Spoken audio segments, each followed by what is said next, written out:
satu, ketika saya mau menjadi imam, tentu saya siap sedia gitu ya dengan apapun yang ada di hadapan saya.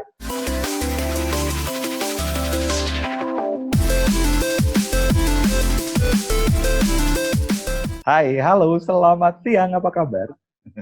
Senang banget di siang hari ini, saya bertemu lagi dengan Anda di Dialog setelah hari ini, hari Minggu yang pasti, barusan mengikuti rekoleksi bulanan di akhir semester sekarang ini. Sekarang ini saya mau mencoba untuk menghubungi satu frater yang berada di Roma. Dia kakak tingkat saya persis dulu waktu di Kentungan, tapi kemudian karena dia pinter, kemudian dia dikirimlah ke Roma, dia ada Frater Dictus. Hai Frater. Selamat pagi Mas Kris. Di sini selamat pagi ya, Selamat bukan selamat pagi. siang ya. Jadi kalau di sini sekarang jam 2 lebih 20 menit. Kalau di Roma jam berapa? Di Italia jam 9 lebih 18. Jadi Indonesia 5 jam lebih dulu daripada Italia. Tapi sedikit revisi ya, saya bukan di Roma, saya di Puglia, jadi di Italia Selatan. Italia Selatan. Puglia namanya. Ya, nah, Italia Selatan. Kita cerita ke situ nih. Jadi Frater Dictus ini asalnya dari Surabaya. Surabaya. Ya. Tapi leluhur itu dari Jogja, ya nggak? Ya, betul sekali. Jadi ambilnya di Keuskupan Agung Semarang. Benar, jadi kalau Anda ketemu di daerah Primulung, ada kos-kosan gede, itu punyanya orang tuanya. Enggak, yang gede bukan rumah saya, Mas, sebelahnya yang lebih kecil. Itu karena sebelahnya lebih besar, jadi ya kelihatan lebih kecil rumah saya. Jadi siang hari ini kita akan tanya-tanya nih ke Frater Dictus tentang gimana sih Frater kok bisa belajar di sana. Jadi kemarin waktu kita live streaming, itu yang kita hubungi adalah Frater Dedi. Sempat nonton nggak kemarin, Tar? Sempat ya, yang kita hubungi adalah sempat. Karena di situ juga masih jam 5 atau jam 5 pagi kalau nggak salah. 5 pagi. Jadi kemarin dihubungin itu lah, kenapa yang satu disimpan nih supaya bisa saya ajak ngobrol di Dialog ini. Nah, Frater Dictus, ini mungkin bisa cerita dulu.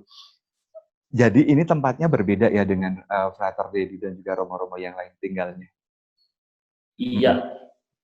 Jadi di daerah? Jadi di daerah Puglia namanya. Jadi saya adalah 2-3 tahun yang lalu saya sampai di Italia, kemudian bisa dengar saya, Mas, ya? Ya, bisa. Halo. Jadi saya 3 tahun yang lalu sampai di Italia, lalu kemudian dipisah dari yang lain karena secara beasiswa sumbernya sama, tapi kemudian saya ditempatkan di tempat yang berbeda di Italia Selatan, di Puglia namanya. Jadi tempatnya berbeda. Mereka di sebuah seminari atau di sini disebut sebagai collegio untuk para frater dari negara-negara misi, dari Afrika, dari Asia dan sebagainya. Sedangkan saya dikirim di salah satu seminari di Italia untuk 19 keuskupan di sini. Jadi Italia modelnya ada seminari tinggi di setiap wilayah.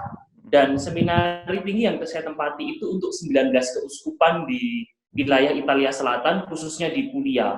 Jadi seperti itu, saya tinggal bersama dengan 120 frater Italia semua. Oh gitu. Kalau di Indonesia itu ada orang asing, wah itu bule. Nah kalau di sini saya yang jadi bule ya, di tengah-tengah warga setempat gitu. Jadi mereka orang Itali, saya orang Indonesia. Di komunitas itu, di komunitas ini saya orang Indonesia hanya 2 orang. Saya dan Frater Gatot namanya dari Bandung, dan ada 5 orang lain yang non Itali. Jadi selebihnya orang Itali semua. Jadi gambarannya seperti itu.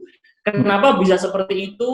Bukan saya yang menghendaki. Jadi sejak awal keuskupan mengajukan beasiswa, lalu kemudian pemberi beasiswanya yang mengatur ditempatkan di mana. Seperti itu ceritanya, Mas. Kenapa saya kemudian terpisah? Oke. Nah, itu kalau di situ belajarnya apa sih? Kalau yang di Frater Dictus ini? Kalau saya masih melanjutkan baccalaureate atau lebih sederhananya seperti S1. Jadi ketika saya di Indonesia belum selesai baccalaureate-nya. Kurang setahun kan waktu itu. Jadi saya diutus setelah saya menjalani tahun orientasi pastoral di Keuskupan Ketapang, Kalimantan Barat. Normalnya adalah saya kembali ke Kentungan menyelesaikan 1 tahun terakhir untuk baccalaureate. Tetapi setelah top tahun orientasi pastoral itu saya dikirim ke Italia, jadi kurang setahun. Artinya kalau saya masuk ke fakultas yang baru, ke universitas yang baru, saya harus mengalami persamaan kan, karena belum selesai, saya harus menyelesaikan. Ternyata tidak semua kredit atau SKS-nya itu bisa diterima di sini. Maka ada banyak mata kuliah yang harus saya ulang, harus saya ikuti. Dan ini bulan-bulan terakhir saya di S1, doakan semoga lancar, selesai tepat waktu, dan masih ada studi lain yang harus dijalani. Seperti itu gambarannya. Jadi memang ini sekarang baru menyelesaikan S1 itu tadi, baru akan melanjutkan ke S2-nya gitu ya. S2, iya. Ya, luar biasa. Lisensiat ya istilah kita. Ketika dulu masuk ke situ pasti akan ada kesulitan-kesulitan ya, apalagi di situ menjadi orang, boleh dibilang menjadi satu yang dari luar Italia kayak gitu. Nah, kesulitannya apa sih terbesar selain bahasa? Kalau saya mau mengatakan kesulitan, Mas, yaitu saya manggilnya Mas Kris, nggak apa-apa ya? Jadi Mas Kris. Jadi pengalamannya yang paling berat? Saya itu kan masuk seminari tahun 2007. Sampai hari ini pengalaman yang terberat yang saya alami adalah ketika saya tiba di tempat ini. Jadi pengalaman krisis kesendirian itu menjadi sesuatu yang sangat besar. Tidak bisa saya mengatakan kesulitan yang lain itu dilepaskan dari kesulitan bahasa. Karena kesulitan bahasa itu yang menghalangi saya untuk bisa berbaur dengan yang lain dengan baik. Gitu. Stres ya, Bos ya? Begini situasinya. Jadi bisa dibayangkan ini situasinya pada waktu itu. 3 tahun yang lalu ketika saya tiba di Italia, saya kursus di Roma. Roma itu Italia Tengah bersama dengan teman-teman yang lain. Kursus bahasa Italia. Hanya 2,5 bulan. Paketnya 3 bulan kursusnya itu, dan saya sudah di-cut di pertengahan, di level terakhir itu, untuk segera pindah ke Italia Selatan. Wah, saya ikut aja sih kan. Saya sampai di Italia Selatan, saya nggak pernah berpikir apa nanti situasi di sana. Yang saya pikir, wah nanti akan bersama dengan para frater Italia, berarti saya cepat lancar gitu. Nyatanya ya enggak gitu. Sampai di sana, kemudian kaget dengan hidup komunitas. Bayangkan belajar bahasa Italia itu kan mulai dari nol sebelum saya berangkat ke sini. Itu sampai di sana nggak ngerti banyak, hanya belajar bahasa 2,5 bulan. Saya harus langsung berbaur dengan teman-teman Italia, harus mulai langsung kuliah teologi dalam bahasa Italia. Gila. Dan dosennya itu terbiasa dengan mahasiswa Italia. Maka secara ngomong pasti akan cepat gitu. Gambarannya, perbandingannya adalah kalau di Kendungan, anak-anak ada frater-frater yang dari Ketapang, Kalimantan, ada frater-frater yang dari luar Jawa. Hidup di sana kadang awal-awal pun juga sulit karena para frater di Jawa ngomongnya pakai bahasa Jawa, mereka akan merasa asing. Nah, bayangkan saja saya orang Indonesia di tengah-tengah orang Italia, dan orang Italia itu sama kayak kita, dalam keseharian itu juga menggunakan bahasa lokal. Jadi kecampur antara bahasa Italia yang asli dan bahasa dialek lah atau bahasa lokalnya. Itu kesulitan bahasa. Lalu karena saya belum mengenal siapapun, tidak ada orang Indonesia di sana, tidak punya kakak kelas Indonesia di sana, terus saya tuh mau sambat sama siapa gitu kan. Kalau mengatakan bisa sambat sama para Romo, bisa sambat sama pembimbing rohani ya, pembimbing rohani orang Italia semua. Mau sambat lah aku tuh mikir gitu kan. Mau sambat kan harus mikir juga gitu. Ya, bilang sama Romo. Ya. Makanya kan itu pun juga menjadi kesulitan. Dan kalau saya mengingat kembali Mas ya, pengalaman 3 tahun lalu ketika saya datang ke tempat ini adalah pengalaman krisis panjang menurut saya. Dan selama setahun itu tidak banyak sukacita yang bisa saya alami. Satu pengalaman yang kemudian akhirnya membuat saya bangkit adalah justru karena pengalaman kesulitan itu. Saya itu merasa betapa beratnya pada saat itu. Doa saya nggak kurang, novena saya nggak kurang. Saya tuh salah apa gitu sampai hidupnya itu waktu itu berat gitu loh. Rasanya tuh kayak gimana gitu ya saat itu. Doa-doa saya tuh saya tidak terkabul, jujur waktu itu saya merasakan Tuhan ini kok diem aja ya, dan saya tidak terkabul doanya gitu. Karena saya berdoa, Tuhan kok saya diberi kemampuan lebih gitu untuk bisa berbahasa Italia cepat lancar, jadi berbaur dengan mereka. Bisa dibayangkan Mas ya, di bulan-bulan awal saya tuh keluar kamar takut gitu. Karena kalau keluar kamar ketemu para teman-teman frater Italia yang lagi ngobrol, ketemu saya disapa, kalau nggak bisa jawab, ya repot gitu kan, saya bingung gitu mau ngomong apa. Dan saya benar di titik itu saya merasa Tuhan itu diam dan doa-doa saya tidak terkabul. Sampai karena tidak ada kesulitan yang berubah menjadi sesuatu yang mudah buat saya pada waktu. Tidak ada satu realitas pun yang berubah pada waktu itu. Tetapi sampai pada titik tertentu saya menyadari bahwa doa-doa saya itu memang tidak mengubah realitas yang ada di hadapan saya, tetapi mengubah hati saya untuk bisa bertahan dalam situasi itu. Dan itu yang paling saya alami. Karena memang nggak ada yang berubah di sekitar saya. Teman-teman saya yang dalam tanda kutip jelek itu tetap jelek. Kan? Teman-teman saya yang ngomongnya bahasa Italianya cepat, ya tidak akan menjadi lambat karena doa-doa saya. Gitu. Tetapi saya tuh merasa dikuatkan di situ. Dalam kesulitan apapun saya harus bertahan. Saya bisa gitu pada waktu itu. Ketika di kelas harus bertahan 4 jam pelajaran yang dosen ngomongnya cepat, teman-teman itu kalau ada guyonan di kelas, mereka tertawa. Saya sampai hari berikutnya nggak ngerti yang mereka ketawa itu apa gitu. Tapi dalam situasi itu saya bisa bertahan gitu pada waktu itu. Jadi itulah pengalaman yang kalau Mas Kris ditanya apa kesulitan selain bahasa, banyak soal relasi, soal ini bisa dibayangkan di saat itu bukan hanya studi. Saya di sini itu formasi, maka saya juga ke paroki, berrelasi dengan banyak orang di tengah kesulitan bahasa, ya tidak mungkin gitu. Tetapi proses itu berjalan dan 1 tahun terlewat itu rasanya sudah berbeda. Tapi satu kekayaan rohani yang saya rasakan itu sih Mas. Memang Tuhan nggak mengubah realita langsung di hadapan saya. Dia mengubah hati saya untuk siap gitu, untuk kemudian siap dengan segala situasinya gitu dan bertahan gitu. Itu Mas pengalaman yang saya alami. Iya benar-benar, karena kita juga sebagai frater diajari untuk bagaimana kita bisa memaknai hidup gitu ya, karena Tuhan berbicara juga nggak langsung biuk gitu, nggak langsung tiba-tiba nah ini harus gini gitu. Kita yang harus bisa menentukan seperti apa, nggak cuma kita sendiri, itu juga Anda semua yang di rumah juga pasti harus belajar untuk itu, memaknai Tuhan itu mengatakan seperti apa. Nah, kalau tadi kan ini sendiri gitu ya, di situ yang pertama. Ini memang universitas pertama yang didatengin ya, maksudnya yang dari Keuskupan Agung Semarang belum pernah ada yang kuliah di situ gitu ya, kalau nggak salah ya? Belum pernah. Jadi ini pun juga saat saya waktu itu yang pemberi beasiswa namanya adalah Propaganda Fide. Kalau saya memberi gambaran, Propaganda Fide itu adalah salah satu kementeriannya di Kepausan lah. Jadi mereka itu punya universitas, punya tempat-tempat tinggal untuk para frater dan romo yang diberi beasiswa untuk tinggal di sana. Nah, tahun saya adalah ketika Propaganda Fide pertama kali mengirim di luar universitas mereka.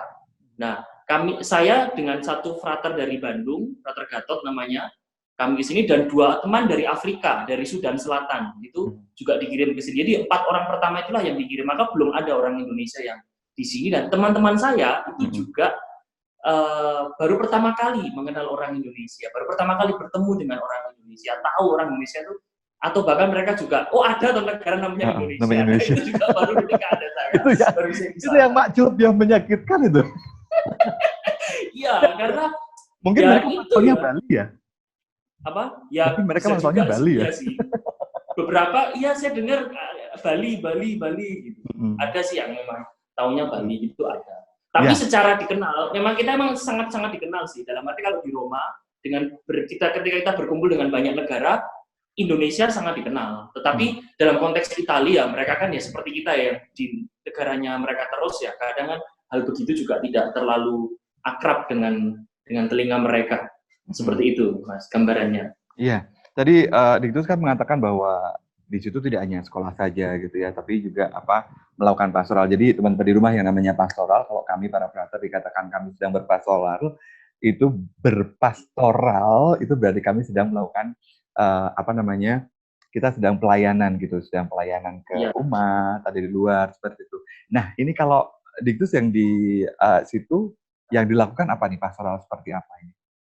Jadi gambarannya, formasi saya sekarang masuk ke dalam formasinya Italia ya, formasi Italia. Jadi formasinya di Italia itu bukan seperti di Indonesia, yang tahun rohani, 4 tahun studi, top, kemudian kembali lagi ke seminari. Di Italia itu mereka ada tahun persiapan seperti tahun rohani, lalu 5 tahun studi diselesaikan dulu, baru kembali ke keuskupannya untuk pastoral sekaligus persiapan diakonan. Jadi di Italia itu kalau masuk seminarinya itu usia muda, cepat jadi romo. Jadi umur 25 sudah jadi romo. Jadi di sini yang saya alami adalah pastoral Sabtu dan Minggu. Di sini itu bagaimana seminari atau lembaga formasi menjalin relasi dengan paroki. Di setiap paroki akan ditempatkan 2-3 frater yang setiap Sabtu dan Minggu datang ke sana. Nah, saya pastoral ke paroki itu, jadi ikut dinamikanya. Apa yang terjadi di sana dengan kegiatan katekis dengan kehidupan sosial di sana dan sebagainya. Jadi setiap Sabtu dan Minggu di paroki, Mas. Jadi gambarannya seperti kehidupan di paroki di Indonesia. Ada romo kepala, romo wakil, kegiatannya, ada umatnya. Jadi di konteks seperti itu saya pastoral. Itu di paroki yang sama selama kurun waktu tertentu gitu? Ya, jadi selama 5 tahun itu 2 tahun pertama satu paroki, 3 tahun terakhir itu juga satu paroki. Jadi menjaga kontinuitas dan ini ya pengenalan terhadap paroki ya supaya tidak satu selesai kemudian 1 tahun berakhir harus pindah paroki lagi mengenal paroki yang baru. Jadi 3 tahun parokinya tetap, 2 tahun yang setelahnya juga parokinya tetap. Gitu. Modelnya kayak gitu di sini. Nah, ini ada nggak cerita yang menarik ketika ketemu dengan umat di situ, ketika di paroki pertama kali mungkin datang, ada kisah-kisah yang mungkin bisa dibagikan yang sampai sekarang masih teringat banget nih, melekat banget di kepala. Kayaknya kalau dibagikan seru ini, ada nggak? Kalau di sini, karena apa ya, saya berangkat dari konteks Indonesia ya, jadi situasi di paroki juga tidak terlalu sama juga dengan Indonesia. Artinya konteksnya paroki, tetapi situasinya menjadi berbeda tentu. Yang saya alami, yang saya rasakan kalau di pastoral, yang jelas adalah ketika di tahun pertama, itu pengalaman pribadi dan konteksnya sama di paroki, tahun pertama dalam sebuah misa, saya baru di Italia 6 bulan, dipanggil romonya suruh sharing. Nah itu yang pengalaman yang paling mengesan dalam arti, dalam kesulitan bahasa, tiba-tiba, coba Benediktus ini kita ada satu frater yang pastoral, Benediktus maju, ya ngomong gimana, itu tidak diberitahu sebelumnya ya, jadi langsung harus spontan cerita dan sharing panggilan. Itu pengalaman yang paling mengagetkan dan mengesan di situ. Dan yang kedua, di akhir tahun pertama di pastoral itu, saya harus memberikan rekoleksi kepada anak-anak komuni pertama, gitu ya. Bayangkan saya harus memberi rekoleksi di anak-anak yang ngomong bahasa Italianya itu lebih baik daripada saya, gitu. Itu juga pengalaman mengagetkan dan mengesan. Tapi secara konteks ya Mas ya, kalau saya boleh mengatakan sebagai frater dari Indonesia yang datang ke sini, betapa saya bersyukur gitu dengan konteks paroki kita memiliki grup-grup seperti lingkungan, seperti wilayah yang di sini tidak ada yang semata-mata seperti kita seperti itu. Lalu kemudian situasi paroki yang karena kita itu merasa bahwa dalam tanda kutip ya kita tuh minoritas, tidak banyak, maka kita punya kekuatan yang lebih gitu untuk terus berkumpul, untuk terus memberikan kesaksian satu sama lain. Saya tidak mengatakan di sini tidak ada, tetapi segi militansi iman dalam hal ini di Italia adalah semua orang Katolik gitu loh. Dan paroki itu di setiap gang ada gitu, setiap gang pindah gang sana ada, di jalan sedikit dan sudah ada paroki lagi. Jadi juga rasa perjumpaannya itu lebih terasa ketika kita nggak pernah ketemu dalam 1 minggu, jarang ketemu dengan orang Katolik, ketika terus di paroki ketemu dengan orang Katolik semua, berbagi pengalaman iman, itu rasanya berbeda. Itu yang biasa saya gambarkan sih. Jadi situasinya kan berbeda Indonesia Italia, tapi saya semakin jauh dari keuskupan, saya semakin meninggalkan Indonesia, saya semakin rindu dan semakin merasakan betapa bersyukurnya gereja kita gitu ya. Ya, seperti itu pengalamannya. Anyway, kemarin sempat pulang nggak sih dari 3 tahun ini? Sempat ya, 2 tahun lalu saya kan pulang. Jadi, waktu kakak menikah saya, ya? Kalau menurut peraturan ya, dalam tanda kutip peraturan adalah kami boleh pulang setelah 3 tahun studi. Tapi waktu itu saya baru 1 tahun di sini, boleh pulang karena kakak saya menikah pada waktu itu. Jadi saya minta izin khusus dan diberikan izin karena keluarga inti. Dan seharusnya tahun ini kami pulang gitu, maksudnya liburan. Tetapi bahwa corona ada dan situasinya menjadi sulit kalau nanti kembali ke sini, kemudian harus berbagai macam situasi harus kami pertimbangkan ya, kami tidak bisa pulang, gagal mudik tahun ini ya. Gagal mudik. Nah, anyway, sekarang melompat ke corona nih. Gimana keadaan di situ sekarang? Apakah masih teman-teman di lockdown, nggak boleh keluar kemana-mana, atau sudah seperti apa nih? Kalau corona di sini kasusnya sudah menurun, tapi itu setelah 2 bulan di lockdown ya. Jadi Italia itu prosesnya di bulan Maret itu di bulan Maret awal-awal kasus itu di wilayah Italia Utara, pemerintah menentukan beberapa zona merah gitu. Akhirnya beberapa hari zona merahnya bertambah, lalu pemerintah mengatakan semua Italia zonanya merah gitu. Jadi semua menjadi zona merah dan di lockdown atau karantina wilayah dalam bahasa Indonesia kan yang sering kita terjemahkan. Jadi seperti itu. sampai diperpanjang 3 kali kalau saya nggak salah. Jadi lockdown pertama sampai tanggal sekian, konferensi pers berikutnya diperpanjang sampai terakhir tanggal 4 kemarin, 4 Mei. 4 Mei itu sudah mulai dibuka situasinya. Jadi beberapa bar yang menjual kopi, roti dan sebagainya itu mulai buka.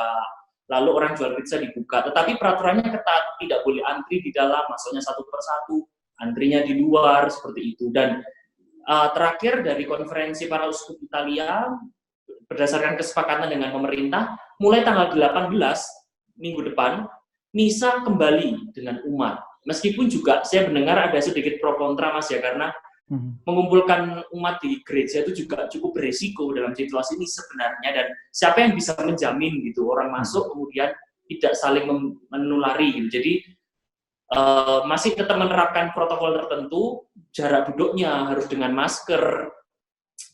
Dalam diskusi itu sebelum masuk gereja diukur suhunya, tapi akhirnya itu dihapuskan.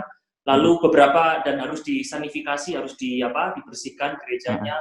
Jadi seperti itu, ada protokol yang harus ditaati. Tapi masih akan kita lihat. Nanti saya akan cerita lagi kalau sudah ada itu ya. Berarti saya nggak ngerti situasinya, tapi rencananya ini ya? Rencananya kapan tadi? 2 minggu lagi? Apa sudah? Tanggal 18 minggu depan itu Mas, mulai Senin minggu depan. Mulai Senin minggu depan udah mulai ada misa rencananya kayak gitu ya? Iya, mulai ada misa. Tapi ini ya, teknisnya masih digodok secara matang ya. Benar. Secara dekret sudah keluar dan aturan umumnya sudah, tapi kan sampai di paroki, sampai di keuskupan harus benar-benar diperhatikan supaya tidak menjadi masalah baru. Iya, karena mengumpulkan orang banyak seperti tadi yang Frater itu sampaikan. Nah, itu keadaan yang ada di sana. Kalau kuliah sendiri di situ gimana nih? Apakah kalau kuliah sudah mulai tanggal 5 kami sudah tidak ada kuliah Mas. Jadi kuliah sudah dihentikan secara fisik, tetapi masih secara online. Jadi lelah gitu ya, setiap hari itu di depan komputer seperti ini selama 4 jam. Kalau ada kuliah sore nanti masih harus online lagi. Jadi seperti itu, kuliah dalam online seperti ini dikumpulkan dalam satu ruangan virtual, dosen mengajar dengan PowerPoint, dengan berbagai macam, seperti kalau di kelas. Termasuk ini sudah dikeluarkan peraturan dari fakultas, dari universitas, kalau ujian besok ini selama di bulan Juni-Juli itu nanti ujiannya dalam seperti online seperti ini, satu persatu, online, ujian lisan, lalu saya harus ujian komprehensif bakalaureat kan, di hadapan Pak dosen, itu akan juga online, harus online juga. Ya, jadi akhirnya semuanya online. Ya, dan semuanya sudah diatur Mas, detail. Jadi tidak boleh bawa buku dan sebagainya, termasuk sistem penilaiannya seperti apa sudah diatur semuanya. Jadi semuanya modelnya online. Dan bisa dibayangkan, saya itu kan di seminari. Seminari itu semenjak lockdown itu dibubarkan, artinya ditutup sementara. Kami dipulangkan ke rumah masing-masing, dan yang non-Itali kami ditempatkan di paroki tempat kami liburan. Jadi sekarang saya di paroki. Nah, formasi tetap berjalan dalam situasi ini. Setiap bulan, setiap seminggu sekali kan pertemuan dengan satu angkatan virtual seperti ini. Sharing kitab suci, ada Lectio Divina, lalu pamongnya memberi instruksi ya virtual seperti ini, terus nanti refleksinya dikirim, gitu-gitu. Jadi ya dengan kesulitan ini tetap menjalin semua hal harus bisa kita lakukan secara bersamaan gitu dalam situasi apapun. Itu sih Mas pengalamannya. Oh gitu, jadi ini dipulangkan semua ya. Jadi saya pikirnya ada di seminar ini, berarti ini ada di paroki ini. Sudah berapa lama berarti di paroki ini? Udah 2,5 bulan ya, 2 bulan kurang. Saya sampai di paroki itu tanggal 5 Maret. Dari ini ya sekitar 2 bulan Mas, 2 bulan lebih dikit lah. Berarti beda dengan Pater Patrick, Pater Dedi itu ya, mereka kayaknya tetap ada di seminar ya? Ya, tetap di kolegionya, tetapi mereka tidak ada yang boleh keluar. Benar. Diprotek dijaga di dalam. Jadi tidak ada yang boleh keluar. Sekarang kayaknya boleh sih, tapi dilengkapi dengan berbagai macam hal. Nah, waktu itu pertimbangannya rektor kami adalah akan menjadi semakin sulit. 120 orang kan berarti butuh pelayanan dari karyawan, ya kan? Harus ada yang masak, keluar masuk, yang membersihkan koridor dan sebagainya. Intinya akan tetap melibatkan orang luar, maka sulit untuk menjaga di dalam itu. Maka terus kemudian ada kebijakan semuanya dikembalikan, dipulangkan, tetapi kemudian formasi tetap berjalan dengan cara-cara seperti ini. Ya, yang kemungkinan terbaiknya seperti itu sih, dalam hal-hal seperti ini. Karena waktu itu situasinya Mas ya, kalau di Italia, situasinya pada waktu itu cukup mencekam loh. Jadi nggak boleh keluar, kalau keluar itu denda. Lalu berita setiap hari itu dibayang-bayangi semuanya naik. Jadi situasinya itu benar-benar secara psikologis juga mempengaruhi sebenarnya. Benar, karena kami di sini pun juga saat itu sempat berpikir ini teman-teman yang di Italia seperti apa, karena kan beritanya memang sehari bisa sekian bahkan 1.000 orang gitu yang dan sebagainya itu. Oke, berarti tadi yang soal kuliah juga online, kita juga di sini online, tapi ini kalau di sini diganti kurikulumnya. Jadi kurikulum terpadu gitu untuk yang fakultas teologi, jadi ada kurikulum khusus untuk COVID kayak gitu. Oke. Nah ini dengan rumah gimana nih, sempat kontak-kontakan dengan rumah enggak, dengan Bapak Ibu? Ya sempat. Jadi situasi ini membuat saya kan lebih mudah untuk berkomunikasi ya dengan keluarga, dengan teman-teman, dan video call itu sering lah. Jadi tidak terlalu kesepian karena memang bisa seperti ini, dan mereka baik-baik saja, dalam arti saya sering kontak dengan mereka seminggu sekali, seminggu 2 kali gitu sih. Karena sebenarnya ketika saya di seminari, kegiatannya itu padat, kesulitan saya menghubungi dengan perbedaan 5 jam ini gitu. Benar. Kalau saya menghubungi sore, sana sudah malam, mereka sudah tidur. Saya menghubungi pagi, mereka sudah pulang kerja, saya yang masih kuliah. Jadi ada perbedaan. Dengan seperti ini sebenarnya ada fleksibilitas untuk menghubungi mereka sih, dan mereka baik-baik saja. Iya. Gitu. Benar. Nah ini balik sedikit ke kuliah, berarti ini nanti kan nggak jadi pulang nih, daripada ditunggu katanya mau pulang. Jadi katanya Agustus mau pulang nggak ya? Nggak jadi ya? Ya semoga ya. Semoga. Tapi enggak deh, kayaknya enggak deh. Bener, kalau tadi dengan situasi seperti itu juga susah. Nah kalau rencana besok ini mau spesialisasinya, studinya kapan akhirnya? Kalau Bapak Uskup kemarin mengajukan kembali untuk beasiswa lanjutannya, dan saya juga sudah disampaikan bahwa saya akan melanjutkan di bidang hukum gereja. Jadi saya melanjutkan di bidang hukum gereja di universitas. Jadi saya selainnya pindah ke Roma. Jadi ini adalah bulan-bulan terakhir saya di kuliah. Nanti saya lanjutnya di Roma nanti untuk spesialisasinya. Berarti kalau misalnya ke Roma, gabung kembali ke kolegiumnya Frater Dedi, Frater Patrick itu ya? Iya, seperti itu. Jadi ngumpul di sana. Nanti ya bulan-bulan depan ini Mas, sekitar Juli Agustus akan mulai di sana. Oke. Terakhir nih, kayaknya panjang, tadi cuma mau bilang 10 menit, 15 menit, tapi kayaknya udah panjang ini. Terakhir nih, Frater Dictus, dari sebuah proses perjalanan dari dulu ketika akhirnya dapat perutusan di sana, berjuang dengan bahasa, terus kemudian sekarang ketemu dengan corona pula dan sebagainya. Apa sih yang Frater Dictus, apa sih istilahnya, bisa ambil gitu? Selain tadi yang disampaikan secara pribadi, secara global, apa sih yang bisa ini loh yang ingin saya katakan tuh, bahwa Tuhan berkarya apa untuk Frater Dictus? Ya, jadi tentu banyak hal, tetapi kalau saya boleh merumuskan dan mensintesiskan apa yang kemudian saya alami hingga hari ini adalah bahwa satu, ketika saya mau menjadi imam, tentu saya siap sedia gitu ya dengan apapun yang ada di hadapan saya.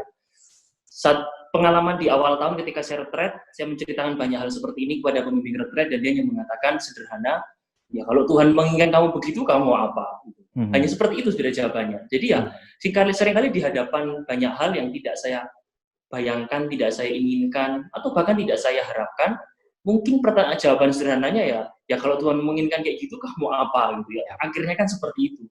Dan secara heroik kita sering mengatakan, Tuhan, saya ingin melayani Tuhan dan sesama, saya ingin memberikan diri. Seringkali kita mengatakan itu, dan itu menjadi hal yang sangat baik. Tetapi pada saat tertentu kita memang betul ditantang di sana untuk memberikan diri, untuk kemudian siap sedia dengan banyak hal.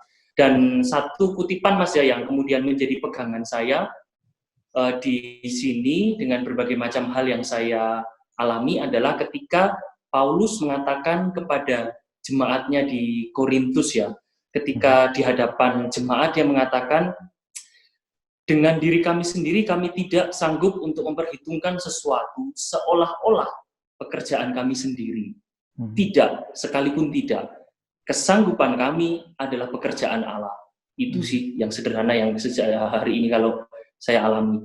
Banyak hal yang saya alami, banyak hal ketidakmampuan yang saya rasakan juga, tapi semuanya hingga hari ini bisa berjalan dengan baik ya.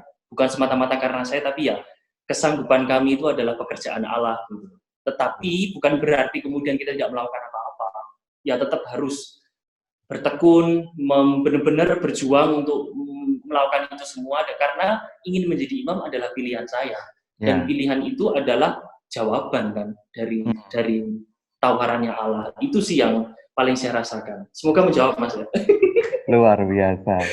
Jadi ini buat teman-teman yang di rumah yang besok misalnya pengen masuk menjadi frater, terutama Projo Keuskupan Agung Semarang, besok kuliah di Kentungan, ini adalah salah satu dosen Anda nanti.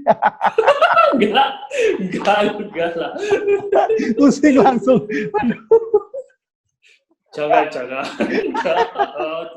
Ya, nah ini buat yang di rumah yang nonton vlog-vlog saya, nonton YouTube saya. Jadi kalau menjadi frater Keuskupan Agung Semarang itu selalu ada kesempatan untuk kuliah di Italia seperti juga frater Dictus dan juga frater yang lain. Cuma biasanya nanti ada jeda waktu ya, Jadi misalnya kalau frater Dictus ini kan satu kakak angkatan saya persis gitu ya, walaupun usianya jauh gitu ya dari saya.